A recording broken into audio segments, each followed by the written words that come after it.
Invité par la communauté religieuse de la Sainte Famille à venir visiter la propriété en 1993, je me dis qu'il y a un vrai lieu, une vraie âme, avec cet état d'esprit qu'ont insufflé ces religieuses pendant plus de 150 ans.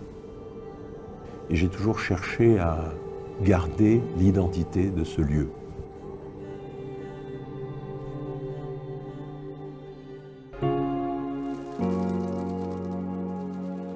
Le terroir du domaine de la Solitude est un terroir assez particulier, proche de la forêt, et donc assez froid.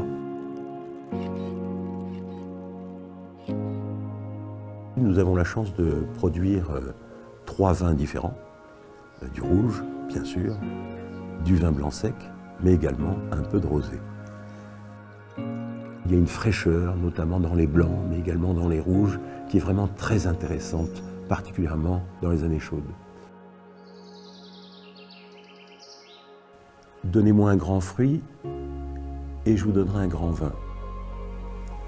La base de nos grands vins se situe dans nos fruits issus de nos grands terroirs. Et pour que la terre accepte de révéler cette profondeur, ces millions d'années qui reposent sous ses pieds, il faut qu'elle soit respectée. Et nous avons avancé depuis une bonne quinzaine d'années sur la bio et la biodynamie.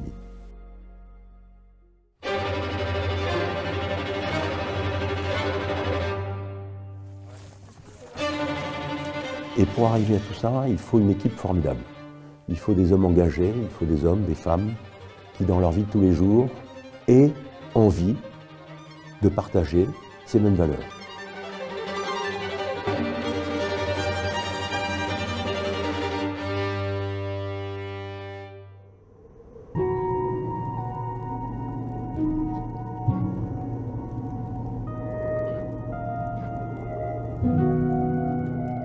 En 1993, lorsque je signe ce bail de 40 ans avec la communauté religieuse, j'ai 33 ans et pour moi 40 ans c'est l'éternité. Et puis 30 ans plus tard, c'est aujourd'hui, on s'aperçoit que 40 ans c'est pas l'éternité. Pour travailler ces grands terroirs, ces grands vins, il faut du temps long. Et donc il y a quelques années, nous avons re-signé un nouveau bail qui nous amène à 2056. Et là, j'ai de nouveau 40 ans devant moi, et là, je retrouve un peu d'éternité.